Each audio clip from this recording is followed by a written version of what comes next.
Mark himself probably did not believe he was writing history. He was writing a symbolic message. He was writing a gospel, the good news, and symbolizing it using, biblical parallels, using parallels to pagan religions and so forth. There are these other gospels, and there are the Apocrypha, after all. There are apocryphal New Testament and apocryphal Old Testament stories that frankly, were too folkloristic, and they got thrown out because people thought these couldn't have happened, therefore we get rid of them. But of course, some of the apocryphal stories are as interesting as the regular Bible. So they kept in walking on water and rising from the dead, but the others, those were not too outlandish. Well, there have been attempts to it's called demythologizing. There have been attempts mostly by Jesuits and other intellectuals who say, who are upset by in a sense, the folklore, if you like. And they say, let's make this more intellectual. Let's get rid of the folklore. Let's get rid of the virgin birth, which it seems unlikely. Let's get rid of all this stuff. But of course, if you take away the folklore away from the Bible, you don't have a heck of a lot left except begat, begat, begat, begat. Well, in the case of someone like Caesar Augustus, around whom many of the same myths clustered, we know there nonetheless was a Caesar Augustus because he's intricately tied into the history of the time, and many secular historians talk about it. You can't rewrite history without Caesar Augustus. But at the very 2 points, Jesus appears to be locked into history. These stories are either still mythical, like the slaughter of the innocents derived right out of the book of Exodus, or they contain outrageous improbabilities, such as the Jewish Supreme Council meeting on Passover Eve to get rid of these guys. It's just out of the question. Or Pontius Pilate letting go a known killer of Romans, an insurrectionist, Barabbas, and just letting Jesus be thrown to the mob after, however, trying to get him off the hook as if he has to have a vote on it. It just defies any kind of historical verisimilitude. And then when you realize, well, there were other ancient Jews and Jewish Christians that believed Jesus had been killed a century before under King Alexander Jannaeus. Or in the Gospel of Peter, it says that Herod had Jesus killed. Well, how could this be a matter of such diversity if it was a recent event that people remembered? It just begins to make you wonder, is this man really part of a historical time stream? Or doesn't it begin to look like someone has tried to put a figure, originally mythical, into a historical framework and made various stabs at it?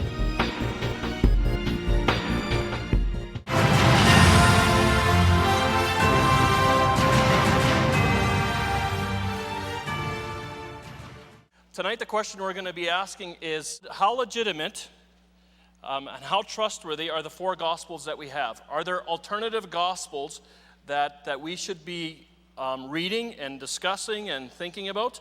So we're going to be addressing that question. One of the leading people that has written recently is Bart Ehrman, and he was a former evangelical who has now turned agnostic, and he is making a pretty blatant charge that the people who copied the New Testament through the century have many, many times accidentally and intentionally made mistakes, and that there's literally thousands and thousands of mistakes in the Gospels that we presently have. So we're going to be talking about that a bit as well. But tonight, I'm not going to spend a lot of time up here. I'm just going to invite Dr. Craig Evans to come up. He comes from Nova Scotia. He teaches at the Acadia University, and he has written numerous books and articles, and I think we're in for a treat tonight, so let's give him a warm Edmonton welcome.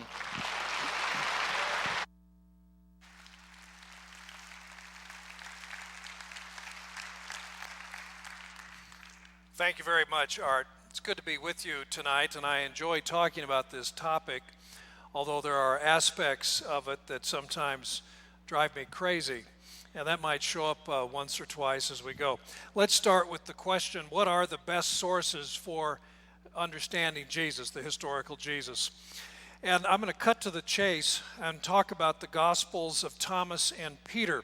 You have probably heard, if you know anything about the Jesus Seminar and some of these alternate Gospels out there that some scholars and a lot of popular writers talk about, you've heard a lot about the Gospel of Thomas. So we have to ask the question, are there really good sources outside the New Testament? That's an interesting question. Well, there are some popular writers who think that extra New Testament sources are in fact better than the New Testament sources, maybe more objective, perhaps not the result of some conspiracy to include certain writings in the New Testament and exclude, push out other writings, like in Dan Brown's Da Vinci Code, for example. So we have to ask the question, is this true? What really are the facts? Now, the most talked about extra-canonical Gospels are the Gospel of Thomas, the Egerton Papyrus, the secret Gospel of Mark, the Gospel of Peter, and the Gospel of Mary.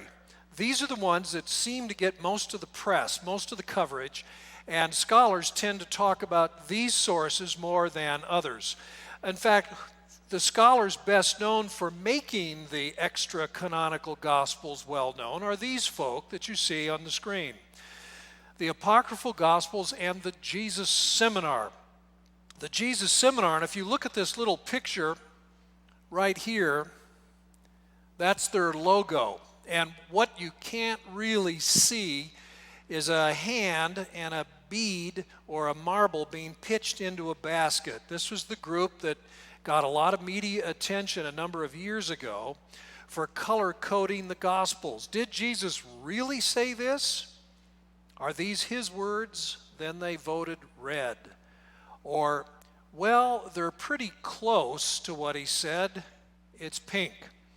If there's doubt or disagreement among the Jesus Seminar scholars, it's gray. If they're convinced that Jesus didn't say it, even though Matthew, Mark, Luke, or John say he did, then they say black. So this is a group that was notorious for that. They got a lot of press back in the 1990s. Well, what I want to talk about is their use of some of the extra-canonical Gospels, especially the Gospel of Thomas. So these are the two I will talk about, Thomas and Peter, but most of the time we'll go to Thomas. Then we'll go on in part 2 of tonight's presentation to talk about why I think Matthew, Mark, Luke, and John really are the best sources, and they are reliable sources. Now, why is this important? Well, there are huge implications for understanding the New Testament Gospels. If these other sources outside the New Testament are just as good as the New Testament Gospels, then we have to do a lot of rethinking about the historical Jesus and rethinking about what is in the New Testament. So let's begin with the Gospel of Thomas. The two bullets you see on the screen relate to what's been found of Thomas. First of all, 3 Greek fragments. And what I mean here is that we have found 3 portions of 3 different manuscripts in Greek that are the Gospel of Thomas.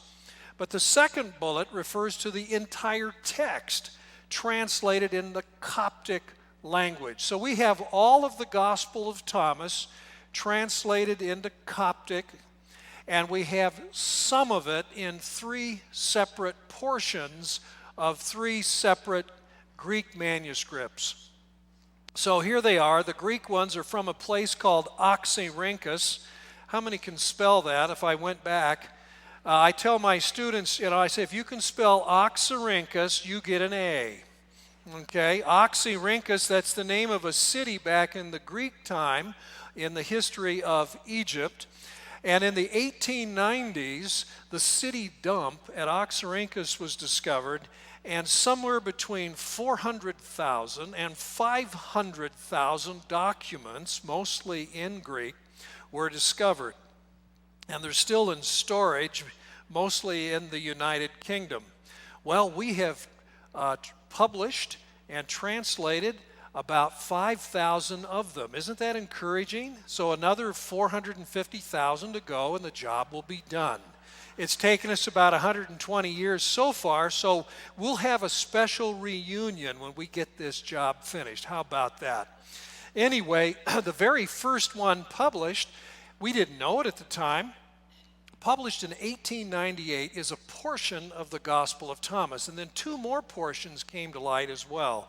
And so those are the 3 Greek portions of Thomas that I referred to. And then in 1945, in December, a jar was found containing 13 leather-bound books. These are Gnostic writings for the most part, and in Codex, or book number 2, Tractate number 2, was a complete copy of the Gospel of Thomas, translated into Coptic. So that's what we're talking about. So what is Coptic? Well, it's the Egyptian language. It's the language the Pharaoh spoke, but we use the Greek alphabet. And this is because of Alexander the Great, who conquered Egypt in the 4th century BC. And of course, we all know about Thomas. Why is it called the Gospel of Thomas? Well, Thomas is supposedly the author of the Gospel. Now, nobody really thinks that, but that was what the author pretended. He pretended to be the famous Doubting Thomas. And we all know the legend. You can see the artwork on the right. Thomas is depicted as examining the wound in Jesus' side. Is this really Jesus who's resurrected, or is it just somebody who looks like him? So he examines his side, and in the picture on the left, to show you how skeptical Thomas is, he's examining the spear to see if it fits. Here are some of the scholars who think Thomas is very old, all the way back to the 1st century, just as old as Matthew, Mark, Luke, and John, and independent of Matthew, Mark, Luke, and John, and therefore should be regarded as a 5th gospel. And these are some of the names you'll see. Now, the person you see, Stephen Patterson, and the names go from the right to the left. So that's Crossan, Patterson, Hedrick, Meyer, and then Robinson, DeConnick, and Pagels. I'll talk about a few of these people, but just a couple months or a year ago, I debated Stephen Patterson on this very question. His work is probably the best of the scholars that I will be talking about. So here are 3 theories. These are among, I think, the best that have been offered. 3 theories for the great antiquity of Thomas. Now, if these people are right, Thomas should be taken very seriously. Thomas should be studied right along with Matthew, Mark, Luke, and John. So Stephen Patterson says, as you can see in my little summary, Thomas was written around the year 70. He thinks it actually contains some authentic Jesus material not found in Matthew, Mark, Luke, and John. He finds a different Jesus in Thomas, probably an authentic different Jesus, which means we really should revise our understanding of the historical Jesus based on Matthew, Mark, Luke, and John. Now, DeConnick is an amazing theory here. She sees Thomas prepared in 4 separate stages. All right? And look how early it is. The beginnings of the Gospel of Thomas would reach back to just about the time Jesus' earthly ministry is concluded. And Elaine Pagels suggests that Thomas is written in the 90s, perhaps in dialogue or competition with the Gospel of John, which was written about that time. Well, are they right? Is Thomas really to be dated back into the 1st century? Is it really independent of Matthew, Mark, Luke, and John? Does it truly give us new information about Jesus? Does Thomas force us to see Jesus in a completely new light? That's the question. And I have reasons for doubting Thomas. And that's what I'll spend most of this first section dealing with. I doubt Thomas. And there's a reason why, and I'm sorry if I move a little bit quickly through some of these slides, and if I'm a little over your head once in a while, I'm sorry about that, but I'll motor right along, and we will have Q&A time later this evening. We have coherence with late Syrian traditions. There was a strong Syrian church in the 2nd century. Syria, what is today Western Syria, or even Western Iraq. And there were Christians there, but some of the Christians saw Jesus as a sort of a mystery man and secretive or esoteric, and Thomas is very like that. The Gospel of Thomas knows an awful lot of the New Testament. I'll explain why that is a bit strange. The Gospel of Thomas is acquainted with some Syrian writings that were produced in the late 2nd century, the 170s, the 180s. That makes me think Thomas is late, not early. people don't seem to know about Thomas until the beginning of the 3rd century, the 210, 220, 230 period of time. How is that possible if Thomas really is very old? And also, I'll talk about this idea of an evolution of Thomas. Like DeConnick says, 4 different stages. Patterson sees about 2 stages. I will suggest to you that the documentation that we actually have says that Thomas was simply written and it didn't really evolve or change. And so the Thomas we have found is the Thomas that there was. And so you can't smuggle Thomas back into the 1st century by saying, well, I'm talking about an early, shorter, smaller form of it. Well, that'll make sense in a minute. And then, of course, a lack of historical, cultural verisimilitude. That's a big word, verisimilitude. You know, I have to use big words now and again. That's to justify all the money I spent getting a PhD. But you need to use some big words once in a while. Now, that means a similarity to reality, a similarity to the truth. Matthew, Mark, Luke, and John talk about real people, real places, real events. Thomas doesn't. Thomas reads in a very surreal, strange way. I'll say a little more about verisimilitude later. It's that lack of it in Thomas that makes me doubt its great antiquity, its closeness to Jesus. So what do I mean about coherence with late Syrian traditions? Well, there are several books, and some of them are up here. Like a fellow named Tatian, who was active in the 170s and wrote something called Oratio, his orations to the Greeks. And his Diatessaron, where he took Matthew, Mark, Luke, and John, the 4 Gospels, and wove the 4, Diatessaron, through the 4 and created one gospel harmony. He produced these 2 writings in the 170s. Thomas resembles them in places. There are other Syrian writings, like the Acts of Judas Thomas, or the Book of Thomas the Contender, also produced at the beginning of the 3rd century. The Gospel of Thomas is very similar to them. In fact, you'll notice Doubting Thomas is called Judas Thomas. Only the Syrians called him that. So there's much that says, you know, the Gospel of Thomas seems to be a product of Syrian Christianity that flourished from 150 to 200. Thomas doesn't seem to fit the first half of the 1st century in Palestine. It instead reflects the second half of the 2nd century in Syria, far away from Palestine. And we have some specific examples, like Thomas being called Judas, or Thomas in the esoteric. These are the secret words. This esoteric idea that Jesus is teaching is secret and not for the public. We see that in other Syrian writings. And we also see in Thomas the ascetic. You're supposed to avoid meat. You're supposed to avoid materialism. You're to be a vegetarian. In fact, celibacy is the way to live because marriage is bad. Sex is bad, no matter what. Well, where does this come from? We see it in Thomas, but we also see it in the Syrian church. There were some extremists called Encratites who held to these views. Well, that is the same as what we see in Thomas. Thomas knows more than 1/2 of the New Testament writings. Now, you might think, well, so? The New Testament writings were produced, for the most part, maybe all of them, in the 1st century.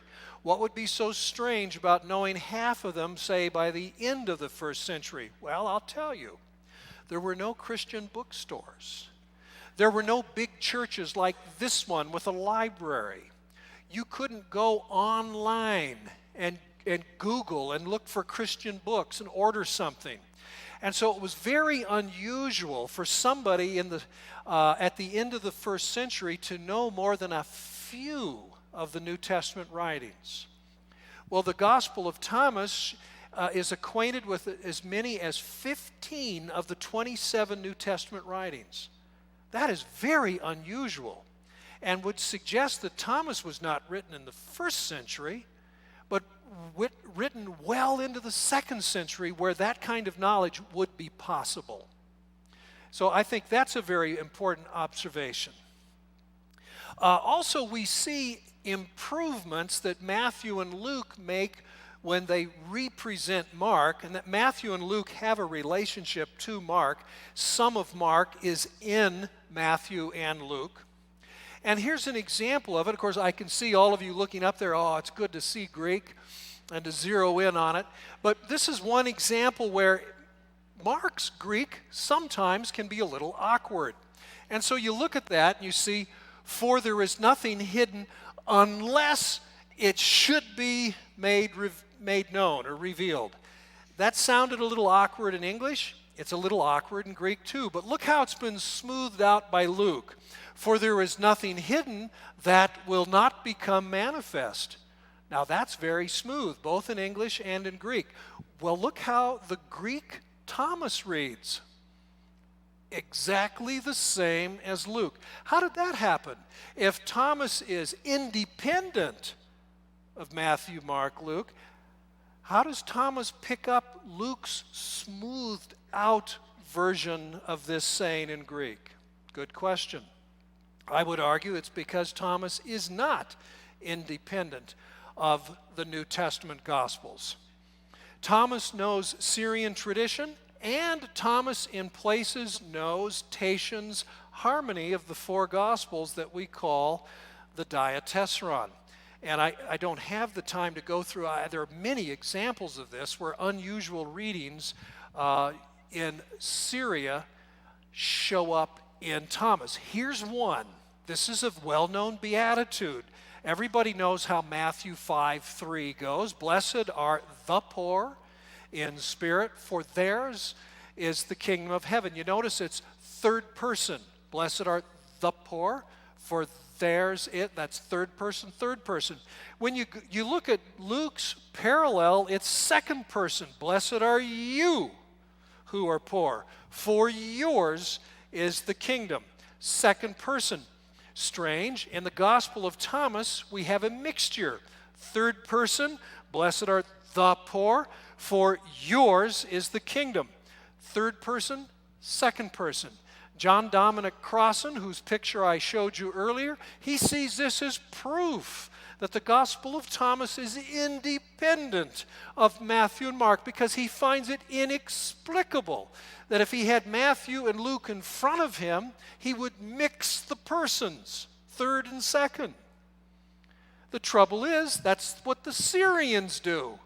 That's how it reads in the Syriac translation of Matthew 5:3. Blessed are the poor, 3rd person, for yours is the kingdom, 2nd person. Where did the Syriac translation of the 3rd century get that? Very likely from Tatian's Diatessaron, which reads that way so far as it is preserved. So it's this kind of evidence that makes me very uneasy with the claim that the Gospel of Thomas is early, that it reaches back to the 1st century, that it gets within a generation of the historical Jesus. It's just as old as Matthew, Mark, Luke, and even older than John. But here's another thing that bothers me about this claim. That is, the first explicit references to Thomas are quite late. Here they are, the first bullet, Hippolytus, who lived in Rome. His reference to the Gospel of Thomas is 220 AD. That's the earliest known reference to Thomas. Now think about that. And then 10 years later, around 230 AD, Origen, who lived in Alexandria, Egypt, he refers to it. These references are 150 years after Thomas is written, if we follow, say, Steve Patterson. Patterson says it's written in 70. Then how does it stay below the radar for 150 years? That's in contrast to the Matthew, Mark, Luke, and John. And that's what I summarize right here in the 3rd bullet. So here's 1 Clement, written around 95. He knows the Synoptic Gospels. He quotes and alludes to Matthew, Mark, Luke. Papias, he talks about Matthew and Mark and the book of Acts. Ignatius, in his letters, quotes not only Matthew, Mark, Luke, also John. Justin Martyr harmonizes Matthew, Mark, and Luke. The Edgerton author harmonizes the Synoptics and the fourth Gospel. Tatian himself, his Diatessaron, is a harmony of Matthew, Mark, Luke, John, the four, but not Thomas. Isn't that strange? Because according to Patterson, Thomas by that point would be 100 years old and would be circulating in Syria. And Tatian in Syria harmonizes Matthew, Mark, Luke, John, but doesn't know about Thomas. How is this possible? It's possible because Thomas hadn't been written yet. And Thomas is written after the Diatessaron. And Thomas then makes use of some of the strange readings that Tatian has produced in his harmony of the 170s. That's why Irenaeus, by the way, he gets all excited about false gospels. Irenaeus, writing around the year 180, he talks about the Gospel of Judas, which made headlines 4 years ago. Remember that in the National Geographic Society? He talks about other Gnostic Gospels and heretical Gospels. He's not heard of Thomas. The only four he knows of from the first century, the only four that are early and have apostolic authority behind them are Matthew, Mark, Luke, and John. These other Gospels that came along later don't. And of these other Gospels that came along later, he's never heard of Thomas. Isn't that strange? Unless, of course, Thomas hasn't yet been written. So I asked the question, how could Thomas be under the radar 150 years? Then again, maybe it wasn't under the radar. The earliest manuscripts that we have, I've already mentioned them to you, the Greek ones found at Oxyrhynchus, date to about 220 AD to about 280. That's about the same time the church fathers become aware of the Gospel of Thomas. Hippolytus, 220, Origen, 230. And all of a sudden, everybody has to have a copy of the Gospel of Thomas. Thomas doesn't stay under the radar. Thomas gets written, and within just a few years, copies of it are floating around, especially in Egypt.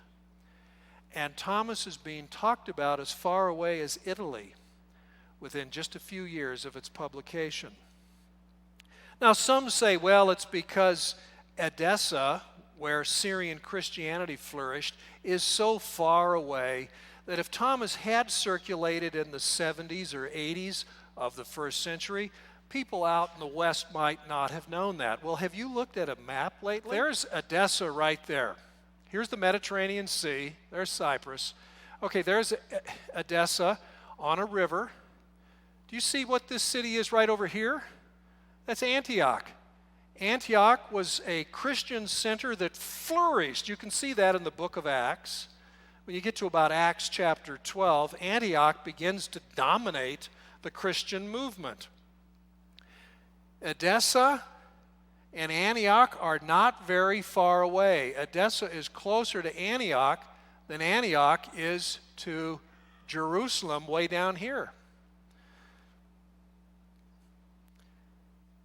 So what's this about Thomas circulating for at least 100 years, 150 years in Edessa, Syria, and nobody seems to know it? I think the answer to that is because that's not what happened.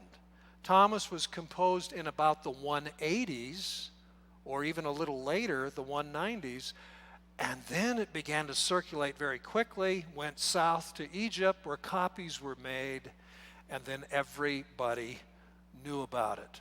Now, what's this too about? Well, there could have been stages of Thomas. Maybe if we can prune the Thomas we have found back to a hypothetical smaller gospel that isn't full of New Testament quotations and allusions, which isn't full of second century Syrian ideas. Maybe we can come up with a Thomas that's a little closer to something that might have existed in the first century. Well, that's obviously special pleading because we haven't found anything like that. But we do have 120 years of Thomas's existence. The earliest Greek fragment dating to 220, the latest full Coptic translation dating to 340. That's 120 years. Do we see any evolution of Thomas? Do we see Thomas getting bigger, clusters of sayings added to it? Well, actually, no, we don't. We see a stabilized text. All that we find is one saying is out of place. Otherwise, it's the same material over 120 years. So on what basis, then, do we say Thomas evolved? There really isn't any basis for saying that. And what about the manuscripts themselves? That's an interesting observation. The Gospels of the New Testament were written in large letters, and experts in the study of ancient books, papyrologists, they say this is done so that you could pick it up, stand up, and read in public. So when early Christians gathered, somebody who knew how to read could pick up a gospel, Matthew, Mark, Luke, John, and read it easily. Well, what about the Gospel of Thomas that we've found? The 3 Greek ones from the 3rd century. Small script, no indication that it was designed for public reading. Private reading, private study. Well, of course, it's esoteric. It's a secret. If you have the secret teachings of Jesus, do you stand up in public and read them out for everybody? No, you have your little pocketbook edition for your private study. And if somebody else shows interest in knowing the secret teaching of Jesus, that other person's going to join your tiny little home Bible study. Maybe you'll let him read it. So the idea that the church conspired to push Thomas out is rather strange. I was at a conference 2 weeks ago where papyrologists were present. We talked about this. And one of the papyrologists there said, "Are you kidding? The people who made copies of Thomas and read it, they would not have wanted Thomas added to the canon. The canon, the New Testament, was for public study, public reading, for public preaching. The last thing a Thomas person would want would be to share their little secrets in public." That's a very important point that needs to be remembered as well. Then, of course, Thomas and the lack of verisimilitude. This is a very important point. Thomas simply doesn't resemble, for everything we know of first century Palestine. Let me put that to a test.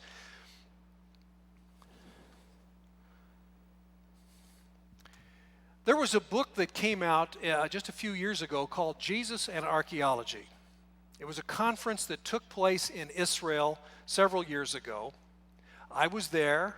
I have a chapter in the book. There were 31 chapters gathered in this book, edited by James Charlesworth. All right? 8 of the chapters were written by Jewish scholars. 4 of them were archaeologists. Okay? Of the other scholars, most were Christian scholars, and some of them were archaeologists. Now, you take this book, turn to the back where you have citations of ancient documents, references. How many times did these scholars, Jewish, Christian, theologically conservative, theologically not so conservative, archaeologists, historians, a mixture, 31 altogether, they referred to Matthew, Mark, Luke, John, and the book of Acts over 1,000 times. How many times did they refer to the Gospel of Thomas? 12 times. One author referred to Thomas 12 times, actually referred to 3 or 4 of its sayings, and each one 2 or 3 times.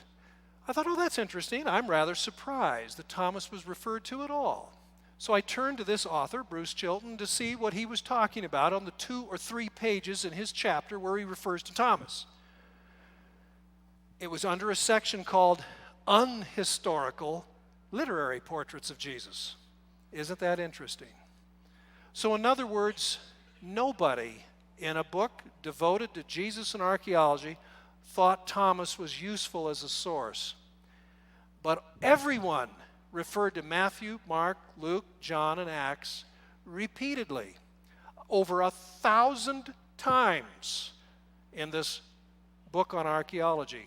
Why? Because Matthew, Mark, Luke, John, and Acts talk about real people, real places, real events. That's called verisimilitude. Or another way of putting it, the archaeologists look at the Gospels and they get an idea of where to dig. And when they find something, they look at the Gospels to understand better what they found. I have never met an archaeologist who refers to the Gospel of Thomas. That's my point.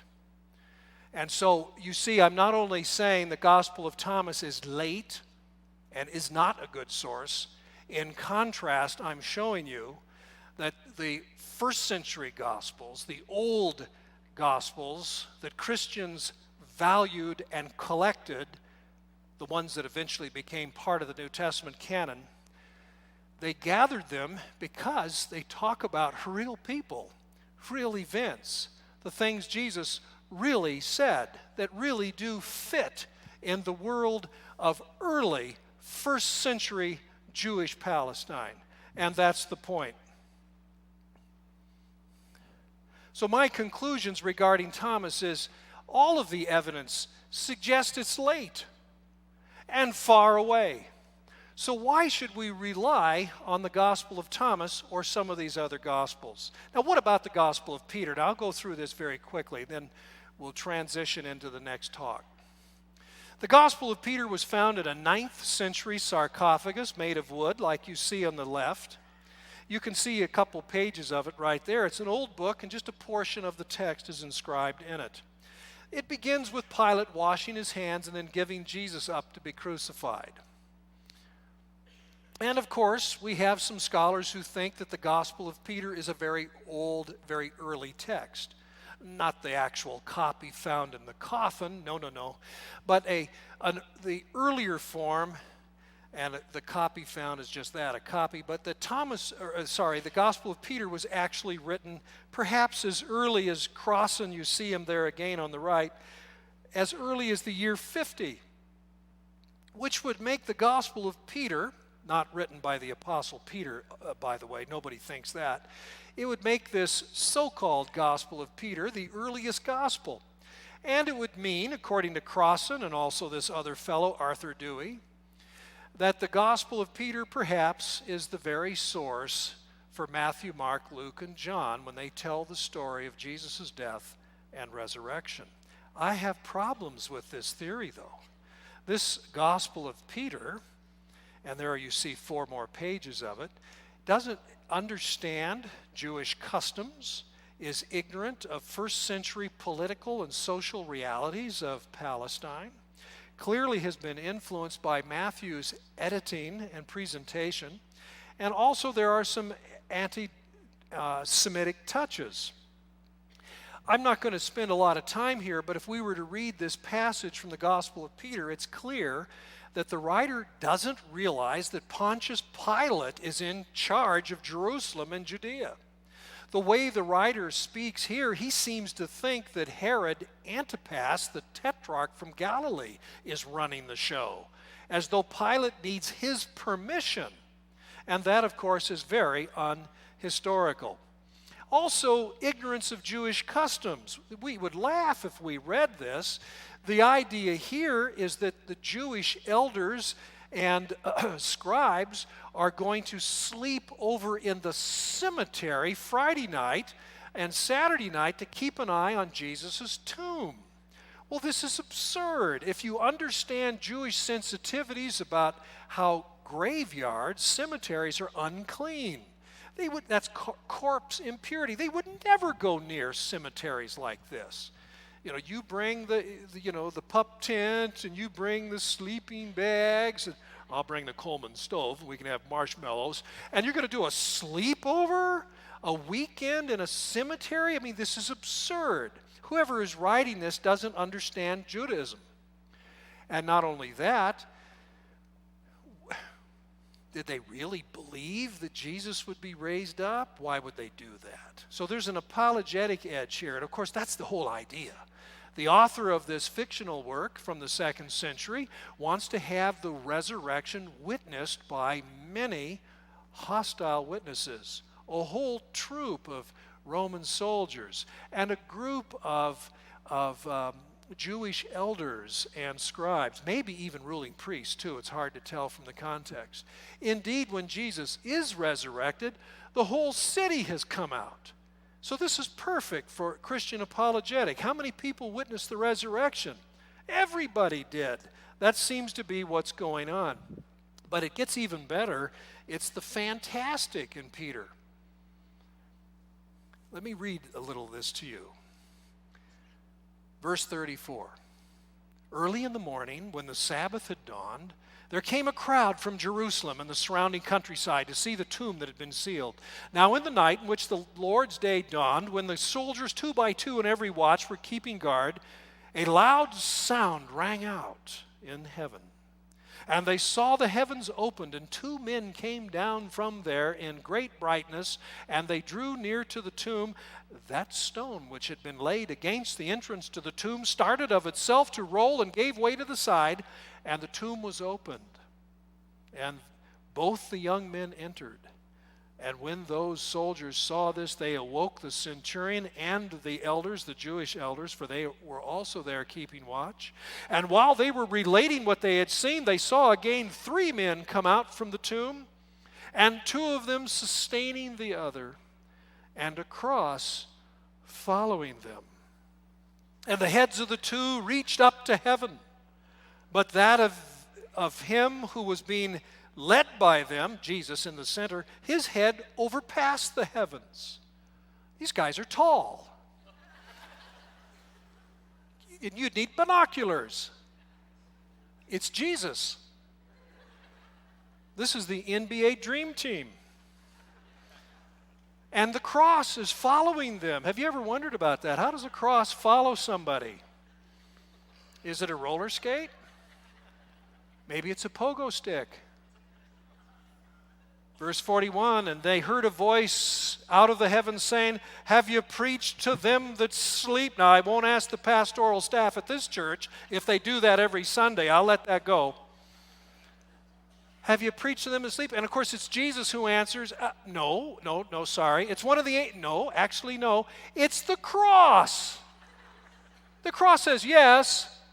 So we have a walking cross and a talking cross. This is amazing. Oh, obviously early primitive tradition, real close to the facts. Yeah. This is in the Gospel of Peter.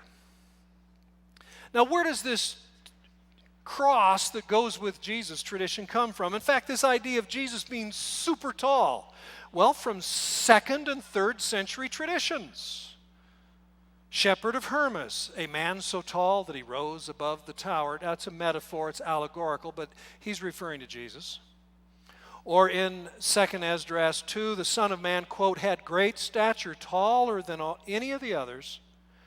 Or in the Epistle of the Apostles, chapter 16, Jesus is speaking, I am carried on the wings of the clouds in splendor, with my cross going before me. Or in the Ethiopic Apocalypse of Peter, saying 1, with my cross going before my face will I come in majesty. See, these are 2nd and 3rd century traditions. This is what's reflected in Peter. Peter is not some old primitive gospel. It's late, full of embellishments and apologetic touches. And so scholars all across the stripe, Protestant, Catholic, conservative, not conservative, have serious doubts about the Gospel of Peter for these reasons and others. And so the assessment is pretty negative about Thomas, about Peter, and other Gospels that we haven't even reviewed. And so I show you again another cross-section. Moderate Catholic, Protestant, somewhat evangelical, somewhat liberal. This is a diverse group. And so I'm going to go on from there to the second talk and just continue in the same vein. And we'll have a Q&A coming up very shortly, and we can ask questions about both talks. Here's talk number 2. Are there non-Christian sources that are worthwhile? Actually so. But the familiar 4 everybody knows: Matthew, Mark, Luke, and John. We know about these 4. Are there more? What about Jesus in non-Christian literature like Roman writers, Jewish writers, other writers? Okay, we can say something. Roman writers know the basic story. This fellow's name is Tacitus, writing somewhere between 110 and 120. He knows the story about Pontius Pilate, who put Jesus to death. Or this writer, Suetonius.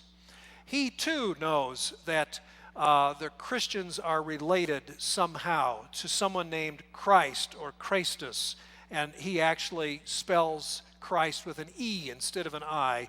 And there's just a little note that, you know what, sometimes there was spelling like that. In antiquity, there were no spell checkers, and dictionaries were very rare. And so if you're reading ancient documents, you'll see spelling all over the map. Another Roman writer, Pliny, who's a governor, talks about interrogating Christians, whipping them and beating them, and then writing a letter to Trajan, the emperor, saying that these Christians appear to be harmless. They sing a song to someone named Christ as if he's a god. They pledge an oath to one another not to steal anything, not to embezzle anything. They get up early in the morning to do all this, and when they're finished, they partake of a meal, but it's a harmless one, because Christians were accused of cannibalism, you see. So who are these Christians who get up before daybreak, who promise to each other that they will not embezzle property entrusted to them? They're slaves. Who else would get up that early in the morning? Who else would be tempted to steal that which has been entrusted to them? They're slaves. And they sing a song to someone called Christ as though he's a god. What song is that? It's Philippians chapter 2. Who, though he existed in the form of God, emptied himself and became a slave and died on a cross. Did you know that crucifixion in Roman time was called servili supplicium, slave's punishment? I'm sure the slaves identified with Jesus, who became like them and suffered for their sake. And so Jesus would have been very popular with these people who knew what suffering was all about. Another writer talks about Jesus' miracles. He says Jesus went to Egypt and learned magic, and that's how come he's such a powerful healer. I'll get back to that. That's an interesting point. Lucian of Samosata, an old cynic writing in the middle of the 2nd century, talks about a con man named Peregrinus, who for a while pretended to be a Christian, who worshiped that crucified teacher. That's an interesting comment. Or this one is one of my favorites. The Syrian, probably from the late 1st century, maybe early 2nd century, it's hard to say. He writes a letter. He's in prison, feeling sorry for himself. And he writes in the Syriac language, and he writes to his son. And he asks this question: what advantage did the Athenians gain from putting Socrates to death? Famine and plague came upon them as a judgment for their crime. What advantage did the men of Samos gain from burning Pythagoras? In a moment their land was covered with sand. What advantage did the Jews gain from executing their wise king? Now, isn't this interesting? This man is not a Christian. Writing sometime near the end of the 1st century or beginning of the 2nd, he lumps Jesus in with Socrates and Pythagoras. That's pretty good. By the way, he's also implying that he belongs in that company too. I'm in prison and I'm suffering, but hey, that's what happens to great men. But I do find it interesting that he lumps Jesus in, classifies Jesus with the well-known Socrates, who by that point had been dead 500 years, and with Pythagoras, who had been gone almost as long. That's pretty impressive that Jesus so quickly, within a generation or two, has attained that kind of reputation in the general public mind, the non-Christian public mind, and I'll come back to that in a little bit. He goes on to say that the Jewish people crucified their wise king, and then look what happened to their city. It was destroyed. Josephus talks about Jesus too. What's important in this testimonium, and I'm not going to read it, it's in his work, Jewish Antiquities, Book 18. But he sees the connection between Jesus as teacher and wonder worker, who then is opposed by the first men among us, the Jewish aristocrats, the aristocratic priesthood. And they deliver him up to Pilate to be put to death. Nevertheless, in contrast to all the others who came along claiming to be somebody, the movement of Jesus continues. It's an interesting observation. Josephus cannot say that for anyone else.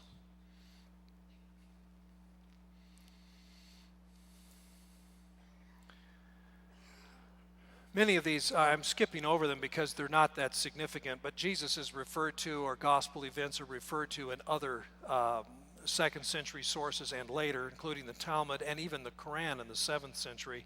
But these are so far removed, they're not of particular value. Here is some bibliography, and just for your own information, I recommend the book at the bottom by Robert Van Verst, Jesus Outside the New Testament, published 10 years ago. It's the best book on the subject that I'm aware of. So what about the New Testament Gospels? Are they early? I mean, I've been talking about other sources. I've been saying the extra-canonical Gospels, the Gospels of the 2nd and 3rd centuries, are of not much use. I'm suggesting that Jesus is attested to. He is known in other sources, and that's good. He's known in Josephus, a 1st century Jewish historian. Jesus is known in Greek and Latin writers at the beginning of the 2nd century. Well, that's significant, but they don't really add much to our knowledge. All right then, so we're driven back to the 1st century Gospels. Okay, how early are they? Are they reliable? Are they based on eyewitness testimony? Are they well preserved in the manuscripts? I mean, we could answer all the other questions with yes. Yes, they're early. Yes, they're reliable. Yes, they're based on eyewitness testimony. And in fact, that is my answer for those questions. But maybe they're not well preserved. When Art introduced me, he referred to Bart Ehrman.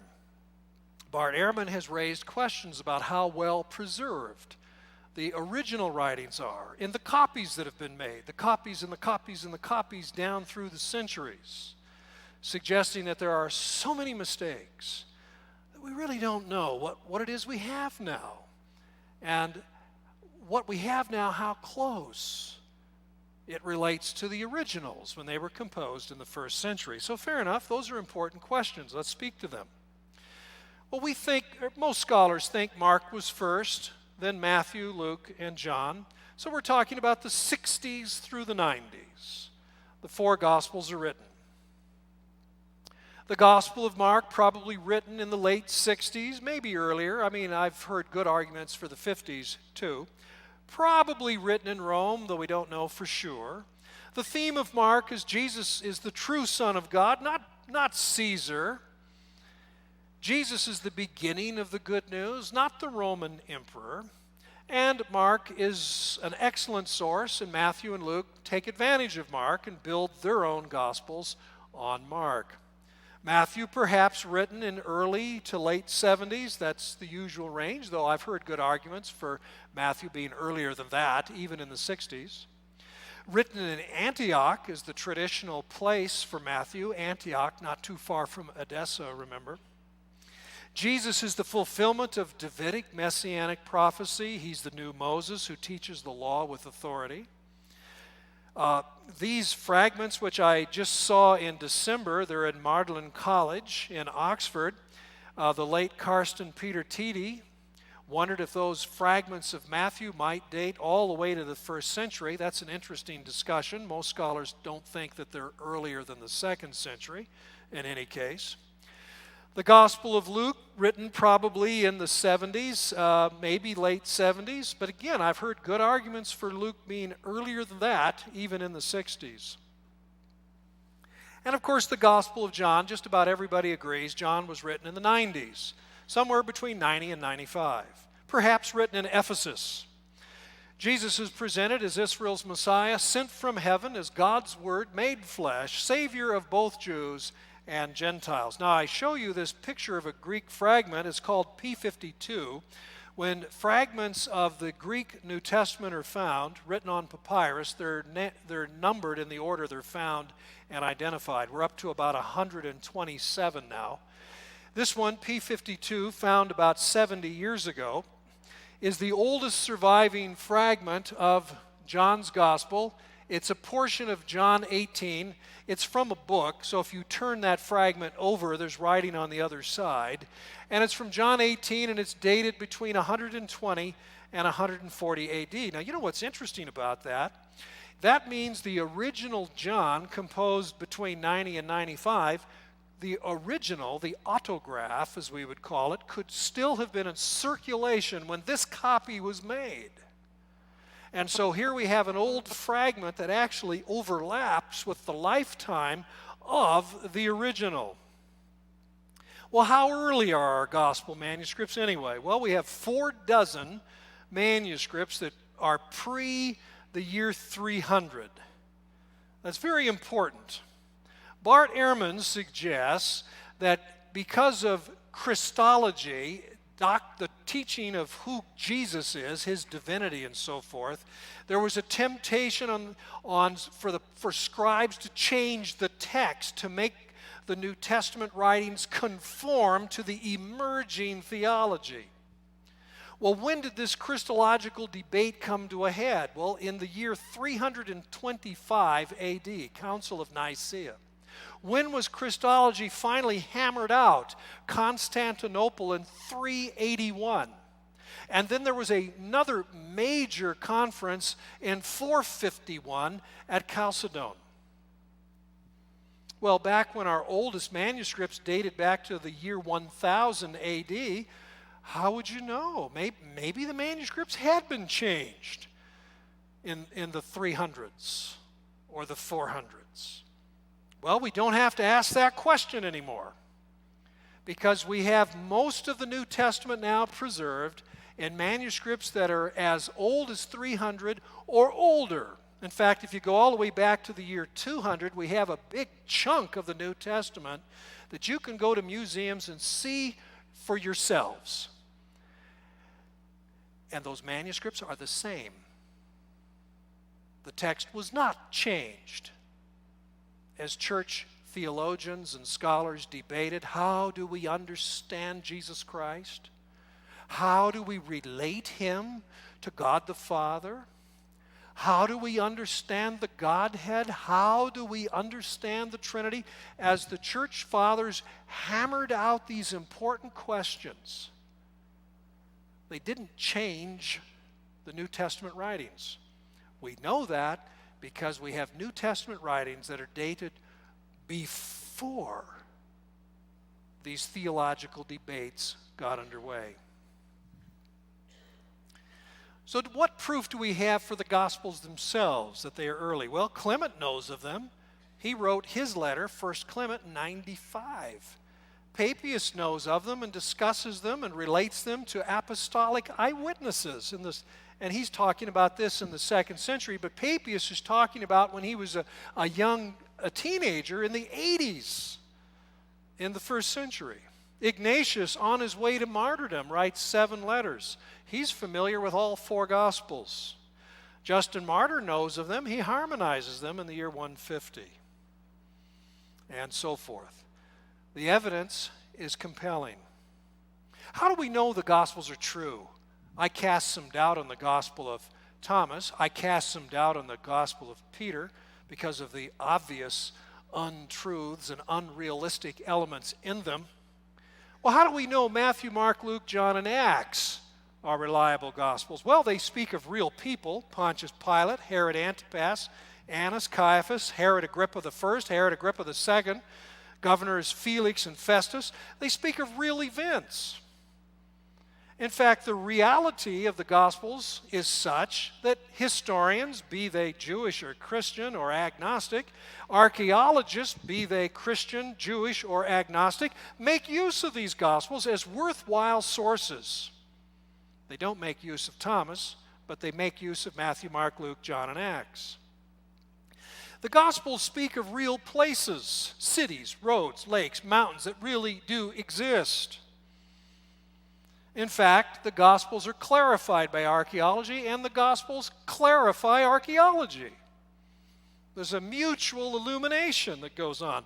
The Gospels speak of real customs: Passover, purity, Sabbath. They speak of real institutions, not make-believe. Synagogue, temple, offices, priests, tax collectors, Roman centurions. They talk about real beliefs that people in the early first century actually held, the beliefs of Pharisees and Sadducees, interpretation of Scripture, and so forth, in contrast to some of these other later sources. That's what gives me confidence in the Gospels. Where you can test them, where you can check them out, they ring true. In short, we have verisimilitude, as I talked about in the first part. Linguistic verisimilitude. That is, Jesus spoke Aramaic, plus there were Hebrew words in circulation. Well, those words are reflected in our Greek Gospels as we would expect. There's geographic and topographic verisimilitude, real places that are on the map. Cultural and archaeological verisimilitude. We dig things up, and they agree. The Gospel of John talks about the custom of purification, and that's why there are 6 stone water jugs, according to the Jewish custom of purification. Is he just making this up? When we find Jewish villages in the city of Jerusalem itself, we find stone water jugs as John described them. A recent book, it's been out now I think 4 years, by Richard Bauckham, Jesus and the Eyewitnesses.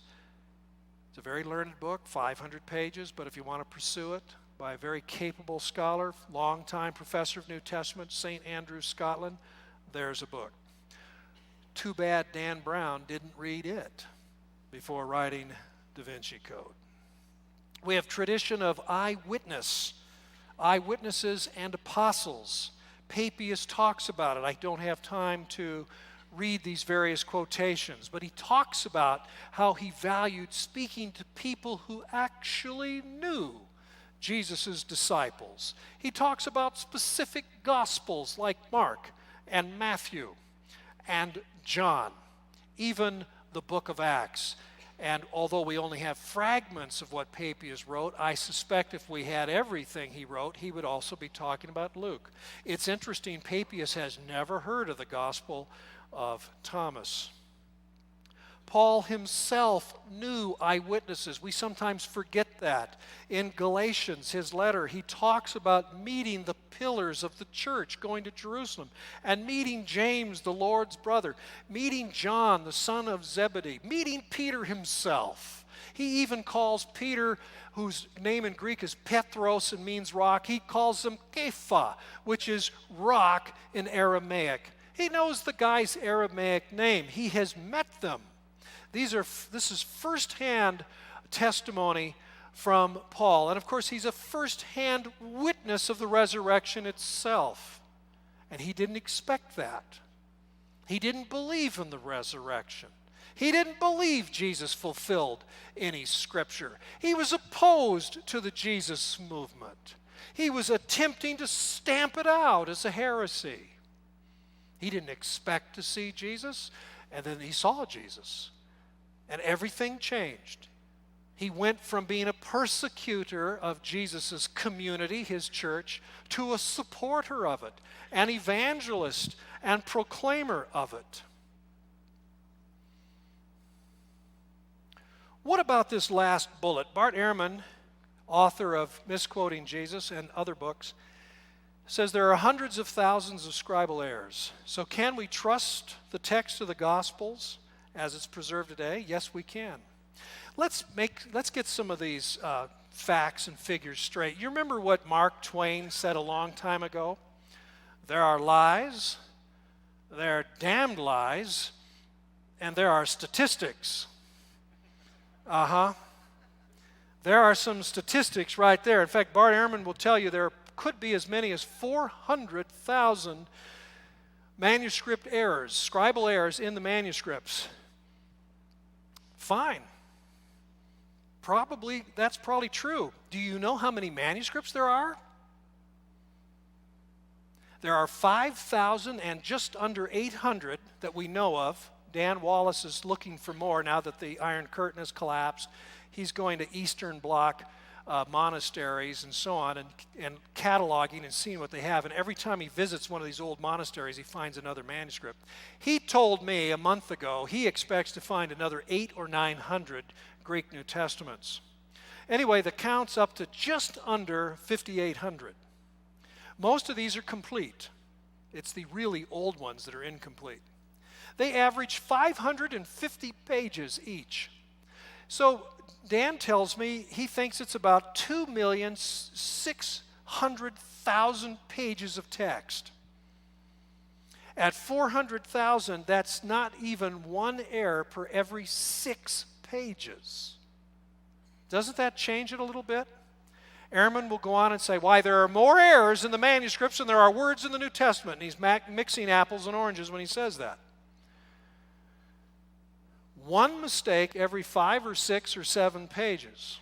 Now, what Ehrman doesn't tell you is that 99.99999% of these errors are utterly trivial.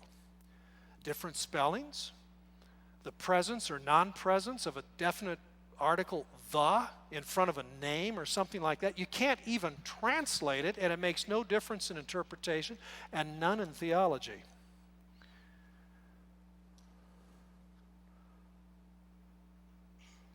Or sometimes involving Jesus Christ, Lord Jesus Christ, some scribe adds Lord or adds Christ or something like that.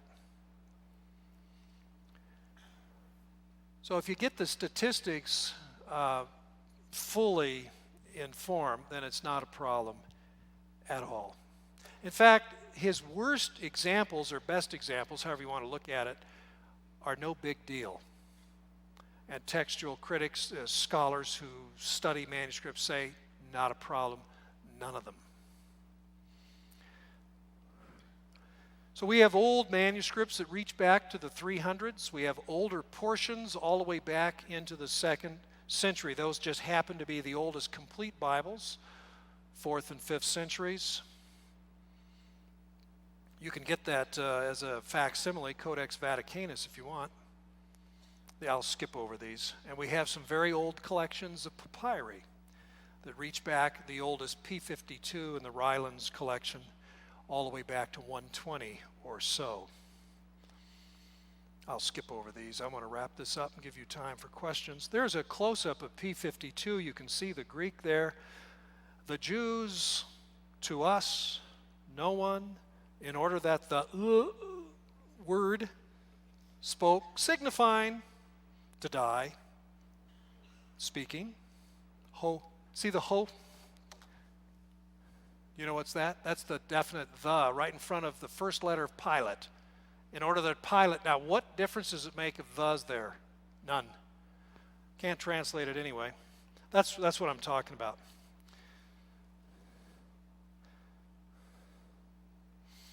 By the way, how does the New Testament record compare to other manuscripts? This is interesting. I bet you didn't know this. Julius Caesar wrote Gallic War somewhere around 58. It's several volumes, 58 through 50 BC. We have 10 fairly well-preserved manuscripts. The oldest dates back to AD 850. The oldest copy of Caesar's Gallic War, his battles in France, 900 years removed from when he wrote the original. How about Livy, Roman history? Only 1/3 of it survives. The oldest manuscript, containing parts of books 3 to 6, dates to about AD 350, 400 years removed. Tacitus's Annals and Histories, the oldest manuscripts date to the 9th and 11th centuries. In other words, 800 and 1,000 years, respectively, removed. Arrian's Anabasis of Alexander wrote it in the 2nd century. What's our oldest copy? 12th century, 1,000 years removed. Tacitus's minor works, preserved in a 10th century codex. Thucydides, writing in the 5th century BC. Our oldest manuscript dates to AD 900. 13, 14 centuries. Herodotus, writing in the 5th century BC. Our oldest dates to 800. 12, 13 centuries removed. You see what I'm saying? Yet no recognized classical historian doubts the reliability of these manuscripts. And in some cases, all we have is one, maybe 2 or 3. Hundreds of years removed. What do we have in the New Testament? Thousands. Dozens within 150 years. That's a pretty good record. Then I'll conclude on a little piece of archaeology. I had dinner with Art a little while ago, and he talked about the miraculous in the Gospels, and that puts off some people. Oh, okay, let's talk about that. Did you know we actually have some archaeology that relates to that? Let's first begin, though, in a Gospel story in Mark chapter 9. Jesus gained a remarkable reputation as healer and exorcist during his public ministry, not 200 or 300 years later as a legend grew, but during his public ministry. Disciples come to him and say, "Teacher, we saw a man casting out demons in your name, and we forbade him because he was not following us." And Jesus said, quite surprisingly and unexpectedly, "Do not forbid him." The early church was very comfortable with the idea of someone invoking Jesus' name who in fact was not a member of the church. For this reason, critical scholars say, yep, this is authentic material. This is not something a Christian would make up. Well, do we have extra biblical evidence that Jesus was indeed known as healer and exorcist? I mean, you'd expect it in the New Testament. How about outside the New Testament? Yeah, as a matter of fact, in lots of places. Actual archaeological finds, magical papyri and foils called lamellae, amulets, bowls, and even a magic cup recently found underwater. "I adjure you by the God of the Hebrews, Jesus," this one says. And it goes on to invoke Solomon and Jeremiah and so on. This is a pagan charm. And this pagan charm refers to Jesus as the God of the Hebrews. Why in the world does it do that? Because of the reputation Jesus' name has. A reputation that began even during his ministry, before the resurrection. Jesus has the reputation of being a master healer and exorcist, so even pagans call upon his name. That's the very text we're looking at. In the first column on the left, there's the name Jesus right there. The God of the Hebrews. No Jew would refer to Jesus that way, and no Christian would refer to Jesus that way. Here is a silver phylactery. "I adjure you, the one above heaven, Sevaot, protect Alexandra." I adjure you. And then look at the end. One God and his Messiah, helper. A Jewish text, very possibly alluding to Jesus the Messiah for help. Phylacteries were wrapped around your arm or put on your forehead. Here's a magic bowl. You can see it in the top right, usually in circular writing. "I have raised a dead man, and he caused Yoiah, son of Rashnunduk, to win. May the power of the Messiah rise and become awake." This is Jewish and quite possibly referring to Jesus the Messiah for help. This one is obvious. "In the name of the Lord Jesus Christ, I denounce you, most foul spirit of Tartarus. And of course, curse tablets, these are some of those. And so you can bring curses upon people or evil spirits. And here's one: I adjure you in the name of the Nazarene, Jesus Christ. And that's what those things look. And then I conclude with a postscript on the Jesus Cup, found just a couple of years ago underwater off of the coast of Alexandria. Part of Alexandria, ancient Alexandria, where Origen lived, is underwater, about 20 feet of water. And marine archaeologist Frank Gaudio found a magician's cup. The cup itself could be 1st century BC, but someone in the 1st century AD added some words. Dia Christou, through Christ or by Christ. Updated his cup to make it a little more powerful, a little more potent. A pagan magician who thinks he can strengthen his cup, where he puts in oil and then leaves and they float around. It's like a crystal ball. So he thinks he can make his magic cup more powerful by saying Dia Christou, through Christ, on it. That's interesting. Now, why were people doing that? One thesis that's been proposed recently suggests that the reason the Roman Empire was converted, that the Christian faith swept the Roman Empire from a persecuted sect in the 1st century, swept the Roman Empire, was because of the undeniable power of the name of Jesus.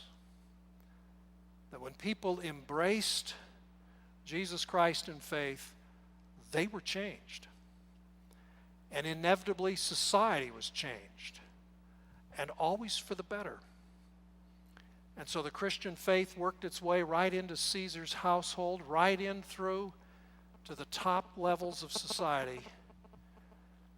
And in under 3 centuries, it swept the Roman Empire, was legalized, and perhaps Emperor Constantine, it's debatable, but perhaps Emperor Constantine himself was the first Roman emperor to be a Christian. I think this is interesting, and it isn't just talk, it isn't just story and history, just words, but we actually have physical artifacts from archaeological work that bear witness to this power that the ancients discovered in the name of Jesus Christ. The best Gospels, the best sources, without question, are the 1st century sources, the ones closest to the events, the ones with documented eyewitness and apostolic linkage. Matthew, Mark, Luke, and John. Other Gospels are interesting, but they're from a later time. And other historians and writers, they know of Jesus and the movement, but don't tell us much. But the real source for the real Jesus, Matthew, Mark, Luke, John. And why does Jesus command this respect? Because of his teaching and because of his amazing deeds, climaxing in the resurrection. And so the apostles, even though they faced persecution and many of them faced death, proclaimed Jesus is the real Son of God, not Caesar. Jesus was the beginning of the good news, not the Roman government. And this faith was seen to be powerful, as the Apostle Paul himself says. It brings conviction because of the power of the Holy Spirit that changes lives. And so this persecuted faith swept the mighty Roman Empire in 300 years. I'm very much interested now in your questions and your discussion. Thank you very much.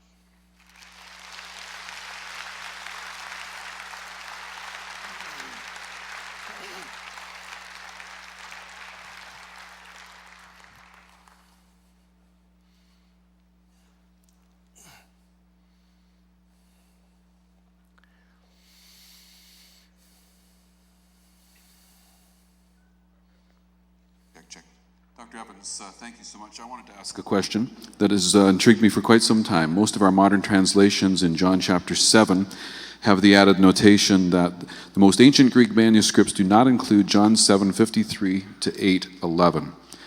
I really like that text. Can I study it? Can I teach on it?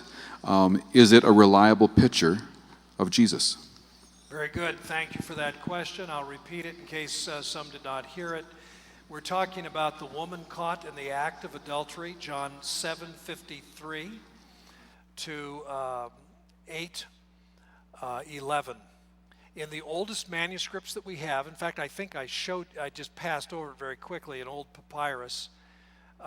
It goes right from 7:52 to 8:12. Now you realize that these old manuscripts do not have numbers, chapters, numbers, and verse numbers. They're just sentences, oftentimes no spacing between the words. They just keep going. In any case, our oldest manuscripts don't have that passage. Other older manuscripts do, but they're often marked off with brackets or asterisks or other notations indicating some doubt. Some manuscripts have that passage in a different location. There's a family of texts called Family 13, 5 or 6 texts, where that passage is actually in the Gospel of Luke instead of in John. Well, what do scholars think about this? Well, it's unanimous. It was not part of the original John. Part of the confirmation for that is the vocabulary. And thanks to computer-assisted Bible search programs, that kind of thing, you can very quickly determine that this passage has lots of words in it and type of grammar in it that John doesn't use anywhere else. So it did not originate with John. So the second question then is, well, is it an authentic story? Well, my answer to that is I'm not sure, but everything about the story is consistent with what we know about Jesus. So it could be a genuine story. There are some stories and some sayings of Jesus that float around, not written. They're called agrapha, not written in the Gospels. They float around written in other sources. This could be an old agraphon. And some scribe decided, or several scribes, it really ought to be included somewhere in John. They just didn't know where to put it. So it could be an authentic story, even though it almost certainly was not originally part of John. So should you study it? I don't see why not. If we should decide, well, it shouldn't be in John, and therefore its place in the canon is in doubt, and we leave it out and don't even study it, do we lose anything? Well, we lose a beautiful story, but do we lose the truth that Jesus associated with sinners? Do we lose the truth that Jesus offered God's mercy and forgiveness to sinners? No, that's not lost. That's clearly taught in many other passages. So that's the best we can say. Now, if we happen to find a late first century copy of John, and there it is, well, then that would settle it. But until then, we'll just have to wait. Thank you for your question. Someone else. Craig, I have a question regarding Josephus.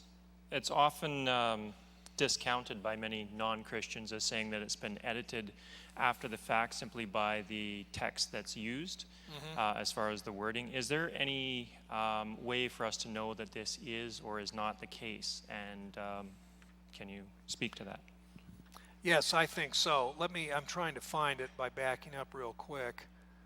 Oh, good, I'm getting close.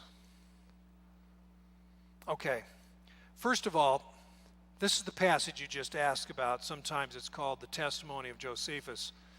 Now, this is the second passage which I skipped over. It's in Antiquities, Book 20. No one doubts the authenticity of this passage. Josephus is talking about the ruling priests and what kind of people they were, and he doesn't have very many kind things to say about them. Being, therefore, this kind of person, in context, a heartless Sadducee, Ananus, who happens to be the son of Annas, thinking that he had a favorable opportunity because the Roman governor Festus had died in the year 62 and Albinus, his replacement, was still on his way, he called a meeting, or he called a Sanhedrin together of judges and brought into it the brother of Jesus, who's called the Christ, James by name, and some others, anyway, accused them and had them stoned. No one doubts the authenticity of this passage. So this tells us that Josephus must have referred to Jesus, who's called the Christ, must have referred to him earlier in his book. So that's a strong argument that this passage belongs here. Now, this is the earlier one in book 18. Now, looking up there, you'll see that I've put some parts of it in italics. Those are the parts that an eager Christian added in copying Josephus. Now, if you remove them as Christian glosses or interpolations, and you read what's left, it's Josephus's vocabulary and style, fits perfectly with the context, and the paragraph reads very smoothly. So this isn't just my opinion, but I think it's the majority view. I'd go that far. Of those who have made a serious study, it's the majority view that yes, this passage has been tampered with, it's been upgraded, but the passage is original once the glosses have been identified and put in italics. So I repeat, it's an important passage. Josephus writing about the year 93. He was born in the year 37, the year Pilate was sent home. He knows that Jesus was a miracle worker, a teacher. He was popular. He drew large crowds that eventually would include Greeks too, not just Jews. And that the leading men for Josephus, that would mean the ruling priests. That's just exactly what the New Testament Gospels say. They handed him over to Pilate, and Pilate crucified him. Yet the movement continued. Say, the tribe of Christians named after him, because he's called Christ, has not died out. That's how it ends. Thank you for your question. Someone else. Hello. The Jesus Seminar looks at the sayings of Jesus, then throw colored beads into a hat and say Jesus did or did not say a particular saying. Yes. What do you think the Jesus Seminar would say or could say if 10 or 20 Christian scholars did exactly the same thing to their challenges of what Jesus did or didn't say, and threw colored beads into a hat and challenged everything that they said? Thank you for your question. I know, isn't it funny? Yeah. I guess you'd have them stumped. Maybe you ought to do that. If you look at their books, there's a little bit of elitism going on. They have the roster of their fellows. So just make a note of this. There are two books we're really talking about. Book number 1 was published in 1993, and it's called The Five Gospels. Gospel number 5 is Thomas, okay? They conclude that 18% of the words of Jesus spoke. That is red or pink. The other 82% is gray or black. That's pretty skeptical. The second book came out in 1998 called The Acts of Jesus, and they did the same thing, not focused on Jesus' teaching, but on his deeds. Same thing. And they ended up with about the same. 1/5 they think he did. 4/5 they think they're just stories made up. Now, they list their fellows. There are about 77 or 78 fellows. These were people who were permitted to cast beads. Other people, 200 or 300, might be sitting around, including media, just listening and taking notes. Well, to be a fellow, you have to apply, and you almost every case, you have to have a PhD, and you have to show you have some kind of competence in the field. So it has to be a PhD, more than likely, in New Testament, and some kind of competence in the Gospels. So that's what they do. Now, you're quite right. I belong to the Society of Biblical Literature. I'm sure I could find 75 fellows who would, 90% of the beads would be pink or red instead of just 18%. Maybe I could find some pretty conservative scholars and 100% of them would be pink or red. So you're right. And so what happened was, and I don't know if this is unfortunate or was a good thing, but I was invited to join. over 300 scholars initially expressed interest and went to the first organizational meeting in it was either 85 or 86. So they didn't attempt to shut out other people. But what happened after a couple of meetings, it became clear that the leadership, Robert Funk, John Dominic Crossan, and a few others, were bent on moving in a certain direction. And so people started dropping out. And so you ended up with this core of people who were very skeptical and held to views that I think are quite mistaken. And that would include people who may not be where I'm coming from necessarily, but would be just as critical of that group. And so, yeah, that's an interesting question, and that's some of the dynamic that took place. I don't know, if the other 250 that dropped out had stayed with the group, the results might not have been so shocking and sensational. We'll never know. Interesting thought. Somebody else. Yes, ma'am. You talk about a lot of the manuscripts that you find. So how is it decided once a manuscript is found where it's housed? Like you talked about the museums, Vatican. Where are they usually placed, and who makes that decision? Yeah, manuscripts, most of these manuscripts are found, the vast majority, in Egypt at one time or another. And so it's sort of finders keepers, or who bought it, or the rules have changed now. Of course, you can't do the Indiana Jones thing and just go off to Egypt and find something and loot it and then jump in a biplane and fly back to the United States. Now, those were the good old days. Can't do that now. Anyway, but that's what was happening, and sometimes a manuscript simply showed up in an antiquities store, and a British tourist 90 years ago, he sees it, buys it, brings it back to Cambridge or Oxford or somewhere, to his alma mater, donates it. And so the school now has it. So when I saw the Magdalen College Gospel fragments of Matthew 26, they're in a little glass box. There they are, and they belong to that Magdalen College in Oxford. So they're not answerable to anybody. They got it. They bought it back in the 1930s, I think it was, or 40s or something like that. It belongs to them. Somebody donated Codex Vaticanus to the Vatican in the 14th century.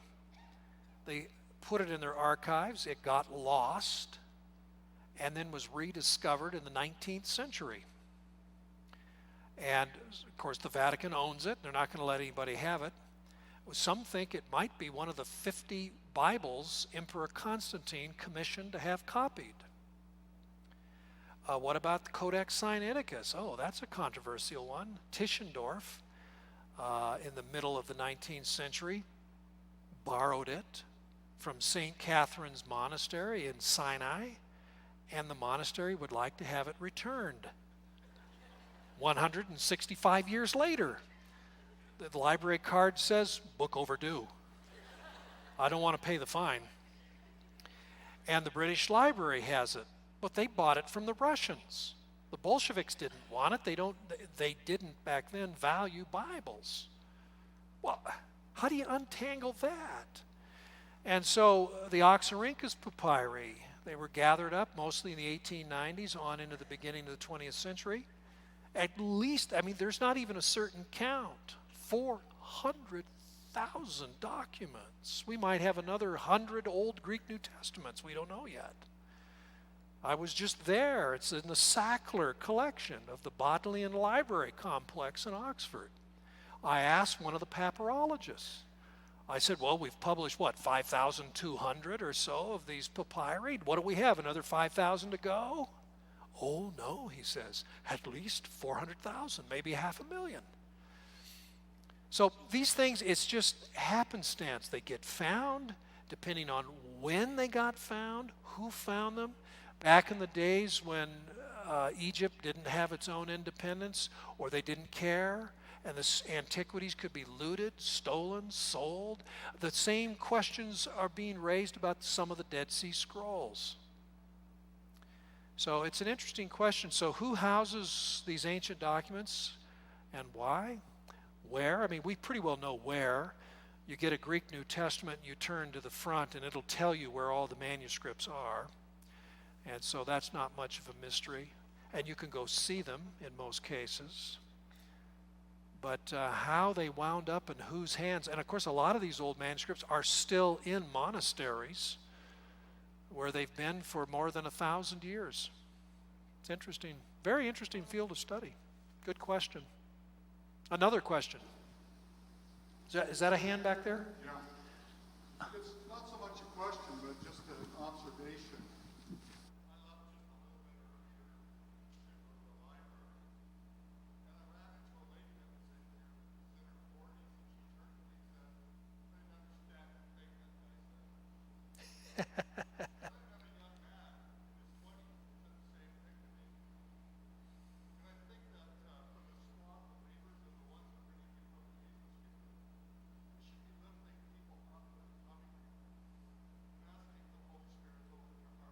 Well, sure.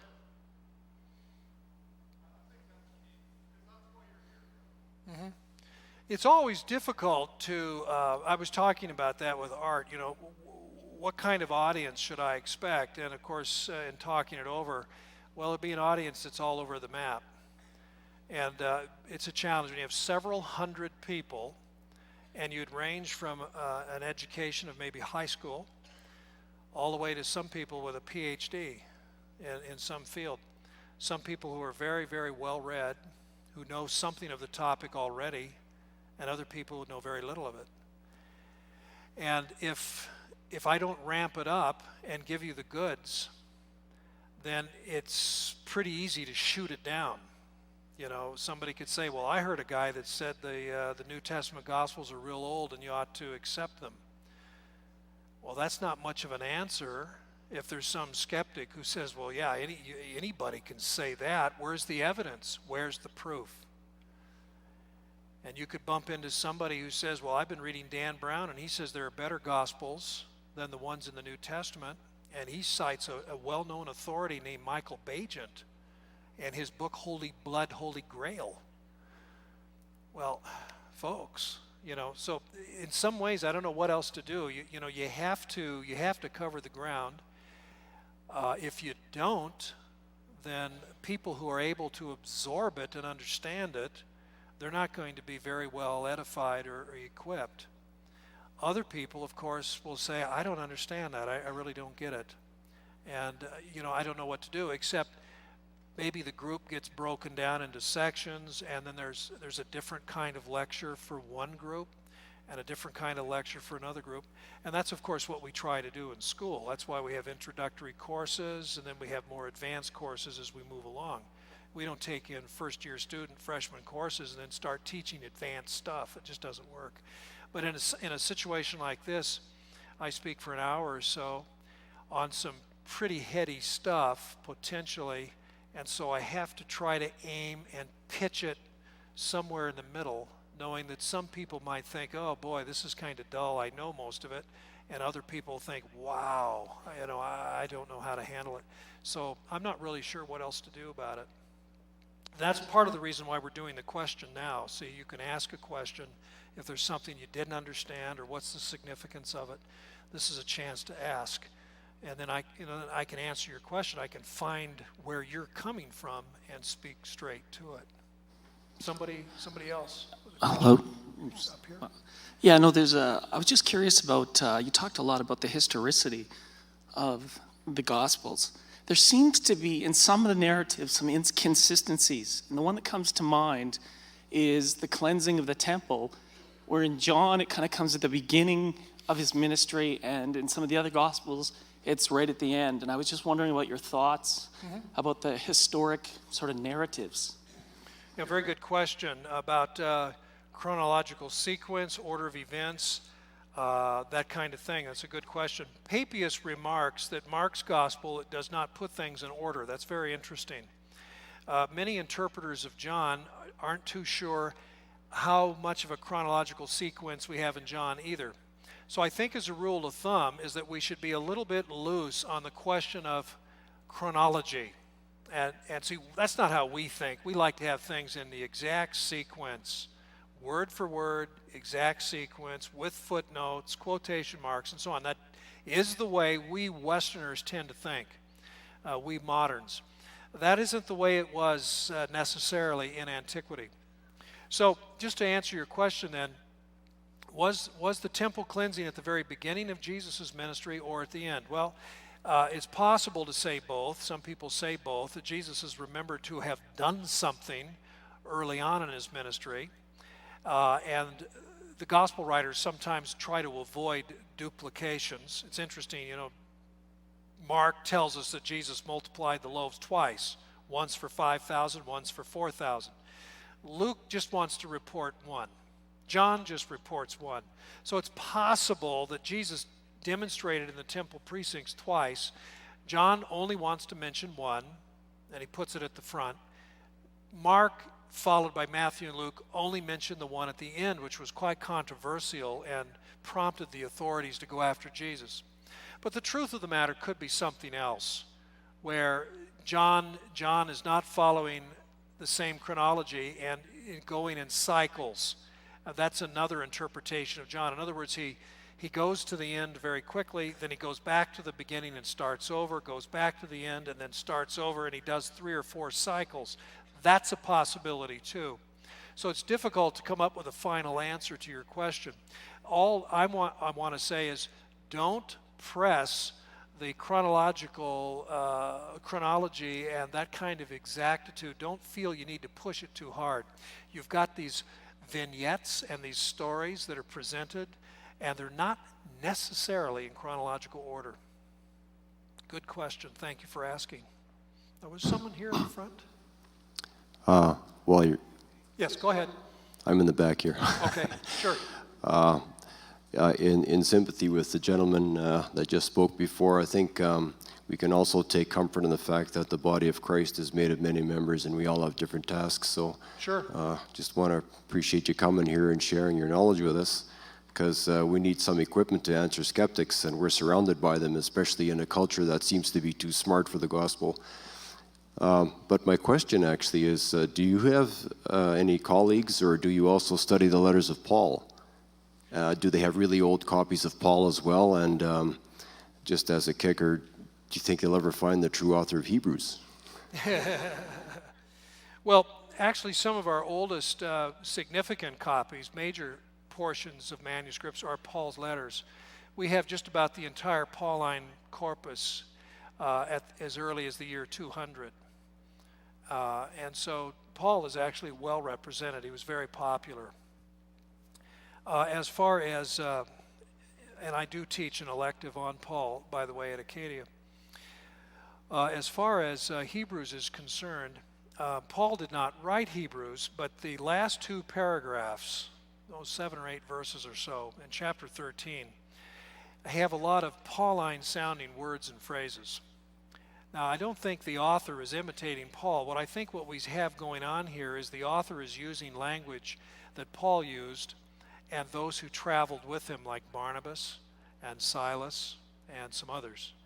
And so I think what you have is the Christian language of Antioch, where Paul's ministry began. His apostleship got underway, his missionary work with Barnabas. So it would be somebody like Barnabas. Hebrews is very early, probably reaches back as early as 50, maybe earlier.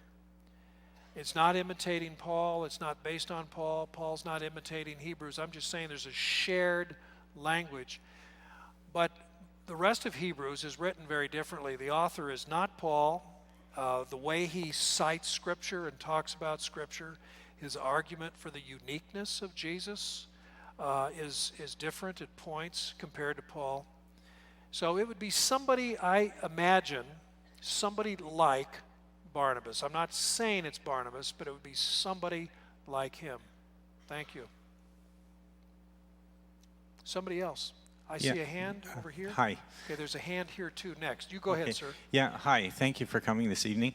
I've enjoyed it very much. A question I've always had is, there are so many interpretations of Bibles, and of course they all take their interpretations from the Greek and the Old the old writings. How do we know what's accurate and what's not accurate? Like, I have a friend I'm trying to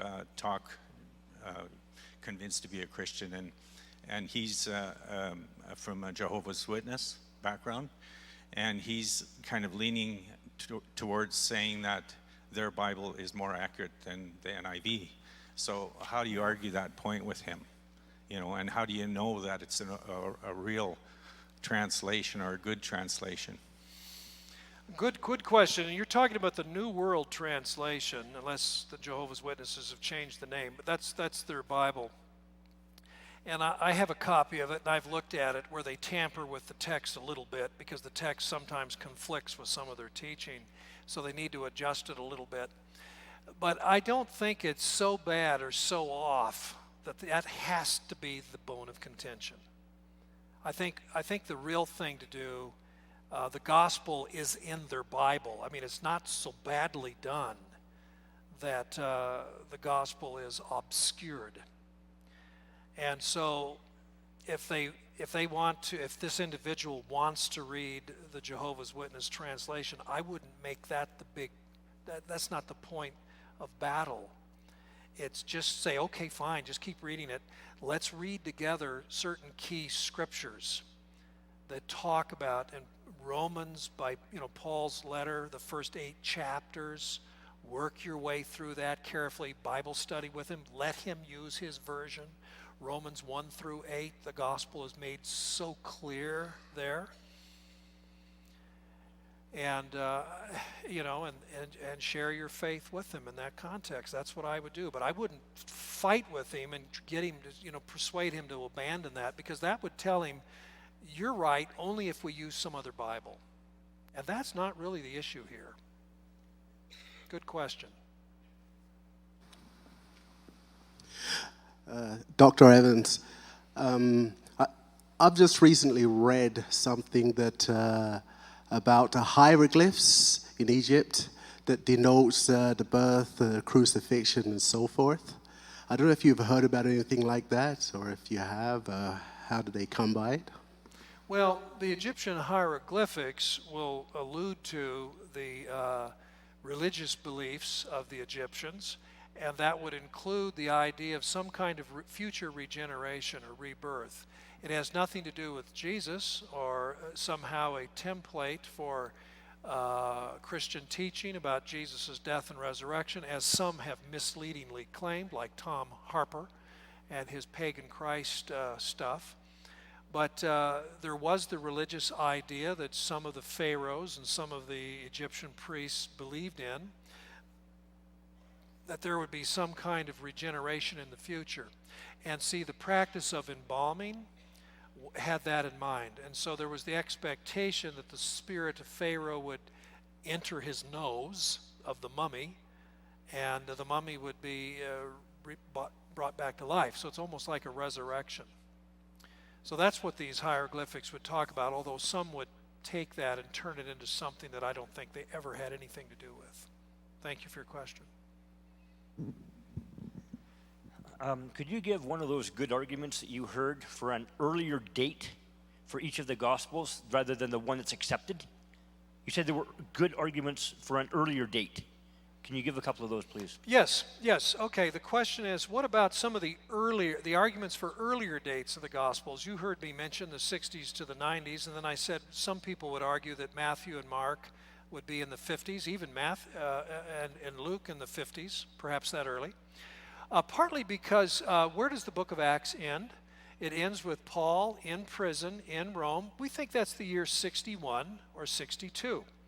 And so the argument is Luke has written to this point because that's all the story he has to tell. And if he wrote Acts, which is the second volume, ending in the year 61, before James dies, for example, in 62, then Luke Acts must have been written up to 61 and not beyond. Now that's a pretty good argument. That has to be taken into account. And if Luke Acts is that early, then that would probably pull Matthew earlier too, maybe even into the late 50s.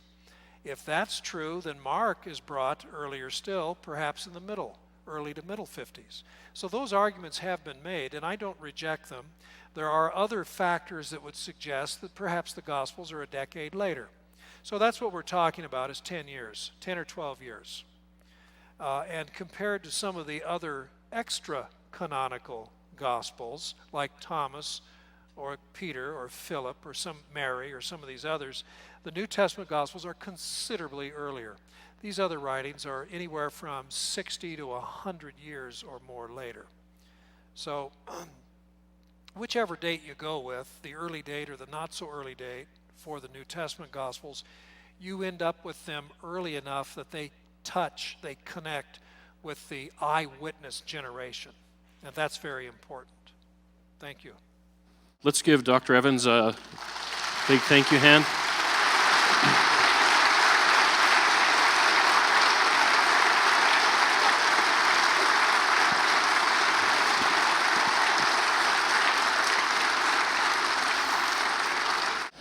If you want to learn more, Dr. Evans has written a book called Fabricating Jesus, How Modern Scholars Distort the Gospels. So I know our bookstore has a whole bunch of those if you want to read a good